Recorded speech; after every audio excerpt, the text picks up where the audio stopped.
Alright guys, welcome back to the channel, welcome back to another video. We're going to be taking my boy EZA, transforming SSBE into ESBR. We're on Universe Survival Saga, only ESBR, and yeah, we're going to see what my boy can do. Of course, we've already tried him in the Fight Legend Vegeta event, which he was really good in.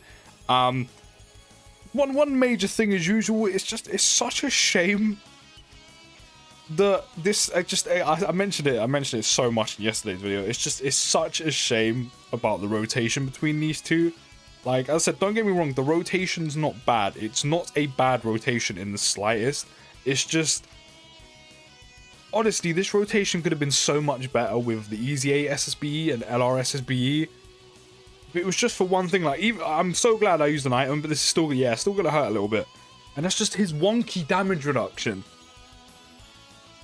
Like, as I said before, if his damage reduction was just permanent, like if you just built it up in his passive and then it stayed, this rotation would work out so much better than it actually does. And this is what my boy LRSSB gets called mid. Honestly, it really is. It really is. But as I said, we've already tried him in the Fight Legend Vegeta event, and he was already really good. They're like really good. Once his defense is fully built up pre-transformation, you know, once you get that 100%, his defense is typically like 300% at the start, or 300k defense at the start of turn, which is really nice. So you know how he's going to be able to handle themselves in ESBR. He'll probably be taking like a little bit of extra damage when it comes to supers. On basics, he's probably going to take double digits. I don't doubt that. But yeah, when it comes to super attacks, I do think he'll probably be open to a little bit of extra damage compared to the Fight Legend Vegeta event, considering, you know, when it comes to the Fight Legend Vegeta event, you know, the damage comparison, you know, near the early phases versus ESBR immediately. ESBR, you're taking quite a bit of damage, you know, quite a bit of damage as soon as you start.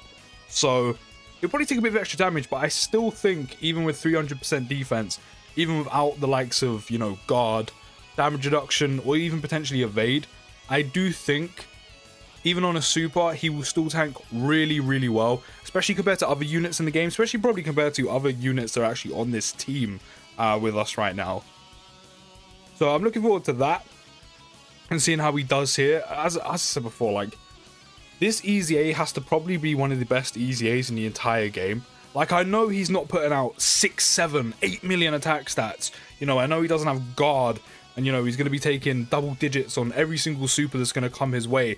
You know, I know he doesn't have things like that. But in terms of, like, an overall well-balanced EZA, he's up there as I said, easily one of the best TURs, or easily one of the best EZAs, probably even both, in the entirety of Dokkan. Like, as I mentioned yesterday, like, the one thing I would have liked, like, kind of my only kind of qualm or gripe with this unit, and I wouldn't even call it necessarily a qualm or a gripe, it's just one thing that I would personally would have liked, you know, is post-transformation. We have the revive here, so I think I'm just going to let it happen if it happens. That way we can just save some items. Yeah, my only personal qualm with the unit is I kind of wish that, I mean, he's gonna die, right? There's no doubt about it. He's gonna die here. To be fair, his defense isn't even fully built up yet, but still 649k on a super. So that's a bit disrespectful. But I would have preferred if post-transformation, if he had a little bit extra attack rather than the 150 that he also has pre-transformation. You know, just have a bit of extra damage. But that's probably, as I said, my only kind of slight qualm, if you will, if I was to kind of pick one or find one to do with this EZA. Other than that, he's so good. As I said, I know his attack stat isn't like, you know, 6, 7 million, you know, I know it's not up in those regions. But considering he has 2 built-in additionals that have a 15% chance each of becoming super attacks, on top of that, you may have dupes, so you can be getting an extra additional super attack off. The amount of damage he can do in total in a turn more than makes up for the fact that he doesn't have like an immediate 6, 7, 8 mil attack stat on super. And then after, like, post-transformation as well, the fact he also has a 70% chance to crit on top of having built-in additionals, and also on top of if you have dupes in him as well, you're going to be doing even more damage, raising your attack and defense on super, and having that 70% chance to crit on top of that, because you're going to be critting majority of the time. And combine that with the fact he's doing additionals and constantly raising his attack and defense on super, he's going to be doing way more than if he was to have like way more attack in the beginning on the initial super, which I really, really like, which is where the whole, you know, which is why I really like him to say he's such a well-balanced, you know, overall EZA, and that's why it makes him one of the best in the whole game. I'm really not looking forward to that slot 1. Even though I just used the Whis, I'm really, really not looking forward to that slot 1 at all. Like, I've got the Whis active. He'll get his damage reduction quite easily there and then tank really well, but I'm worried he's going to get super attacked. He hasn't, so that's good. But this is what I mean about this rotation. This rotation is so good because they link so well together. It's just, as I said, that wonky, inconsistent damage reduction, if only that was permanent after it got built up, this rotation will probably be so much better than it actually is. Because you would have LR-SSBE with his built-in additional, built-in crit, on top of the fact that EZA SSBE has a built-in crit once he builds it up in his passive post-transformation. He would have permanent damage reduction after it had been fully built up, which unfortunately, that's what lets him down, the fact that that's so wonky and inconsistent, if you will. Also, LR-SSBE, if he did have the permanent damage reduction, excuse me, can handle slot 1 so much better than he does now. Like, he can do well in slot 1, but you have to make sure that he doesn't have type advantage, or, you know, if you are going to be taking a lot of damage in that slot 1 before he builds, like, you know, on the initial, before he's built up his initial damage reduction, you have to make sure you have enough health to survive. And if he gets supered, that could easily be like the run completely over, and that's, as I said, it just really lets him down.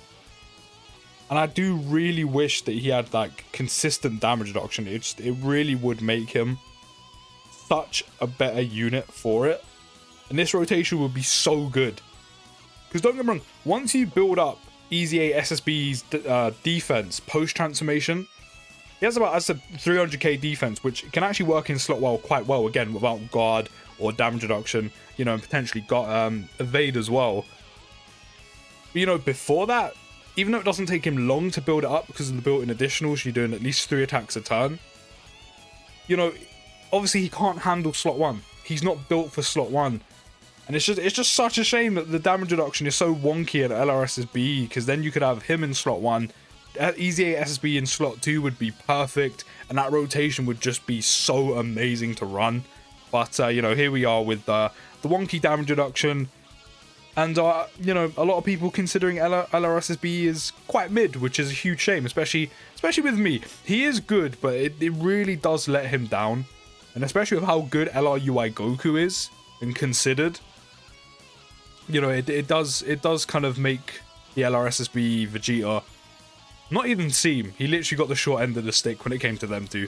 And as a Vegeta fanboy, it kind of hurts a little bit, because he's still a decent unit. He has a major flaw which does really let him down, and unfortunately that flaw is also letting him down when it comes to this rotation right now. As I said, it could have just been so much better if his damage reduction was a lot more consistent, but still, that doesn't affect how good of a unit this EZA SSBE actually is. Like, he is fantastic.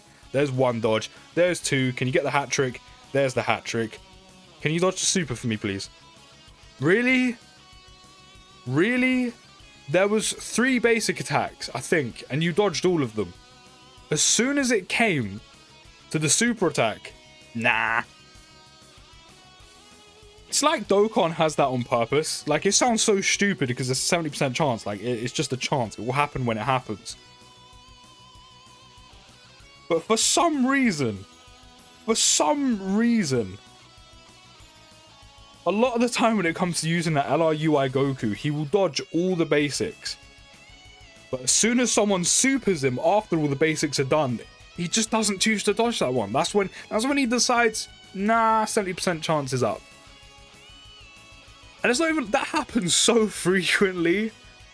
There must be something in the code there. There must be some programming where it's like, yeah, dodge all the basic attacks, but, you know, if there's a super after it, no, it's not happening.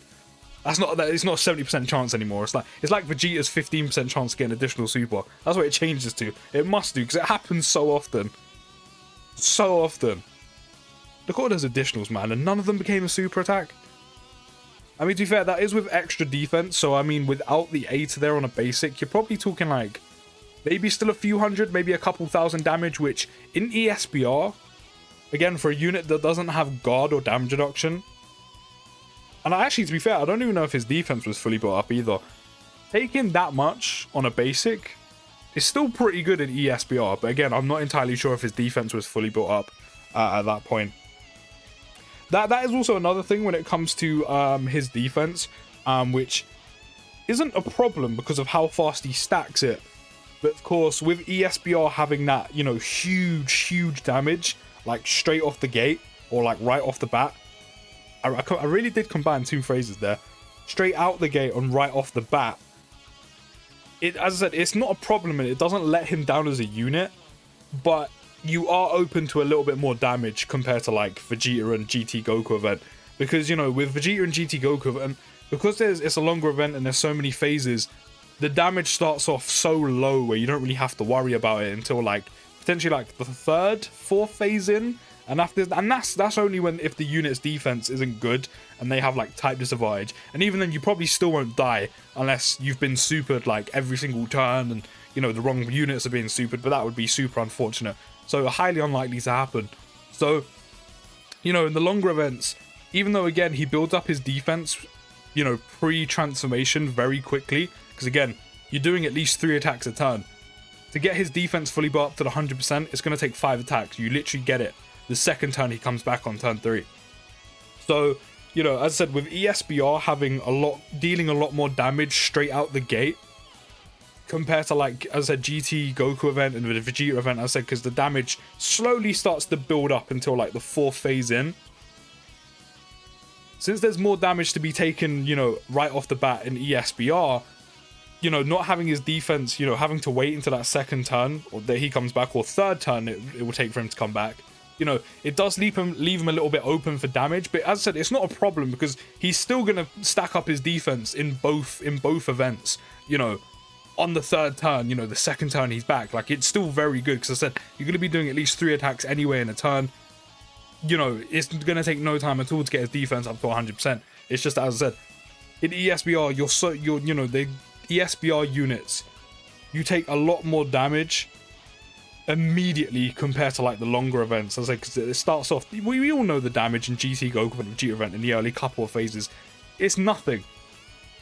So even if he was to get supered with his defense and like not fully built up, like on the second phase of GT Goku event or Vegeta event, it's not really going to do anything. Like, it's not going to do a whole bunch at all. Whereas ESBR, he's going to be open to a lot more damage on basics and super attacks, you know, before his defense is a little bit more built up, so you want to be a little bit more careful. As I said, it's not a problem when it comes to him, like, it's really not. And we're going to get the Dokkan attacks, we're using Usher. It's not a problem. As I said, he's still building up his defense really quickly, which is really impressive. It's just, as I said, you probably want to be slightly more careful with him in the SBR. But as I said, even then, he still tanks very, very well here. I mean, we've been seeing it here. Fortunately, I mean, we've managed to dodge super attacks with him. Like, he hasn't been supered, fortunately. But, you know, when he's fully brought up with his defense, 300k defense at the start of turn is still pretty good. As I said, on basics, he should still be taking double digits to, like, maybe a few thousand, which, compared to other units in the game, tanking that in ESBR is really, really good. And then when it comes to supers, he'll probably take like a couple 100k. Like, I don't think he'll take 300k, probably like 100 to 200k on a super, which again, for ESBR, for a unit that has no damage reduction, no guard, just decent defense, especially after supering, where he raises attacking defense by 30% for the turn as well, it's still pretty impressive. But yeah, I mean, he seems to be doing very well in both events. And I think UI Goku's about to get the kill here, right? I think Frieza has like a pixel of health left, and I'm pretty sure he's the only one. Yeah, we're done. Yeah, we're done. That was literally very easy. That was very, very easy, and we didn't even get the transformation off. I mean, to be fair, we could have got it off, like... To be fair, I think that's probably only the other thing that's gonna... maybe not hurt him, because... Actually, no, maybe it will slightly hurt him. Not a lot, though, because, of course, you do get that 100% defense when you super once he transforms, which is multiplicative, which means his numbers will jump right up. So, you know, in terms of getting your transformation off in ESBR, you might not get it off too frequently because it does start from the 4th turn. And typically, an ESBR phase or fight is probably going to take you like 4 or 5 turns anyway. So you may only see a glimpse of it unless, you know, one of the stages is taking you a little bit longer, or one of the phases is taking you a little bit longer, should I say. So you're probably not going to see the transformation, which doesn't hurt him too much, because once his defense is fully built up, you do have 300%, but, you know, getting that 100% when he supers, when he is transformed into SSBE, is probably a bit better, considering that 100% defense is multiplicative on super attack. So there is that, and he, of course, will be doing a lot more damage because of the 70% chance to crit once that's built up as well. So that's probably the only other kind of qualm you could have with this unit in an ESBR environment or a Super Battle Road environment, is you're probably not going to see the transformation all too often because it has to come from the 4th turn, whereas 4th, 5th turn is probably when you're about to wrap up one of the phases. Even so, he's still done really well here. It's just a shame about the LRSSBE rotation. Let me know what you think down in the comments, guys, and I'll see you in the next one, and peace.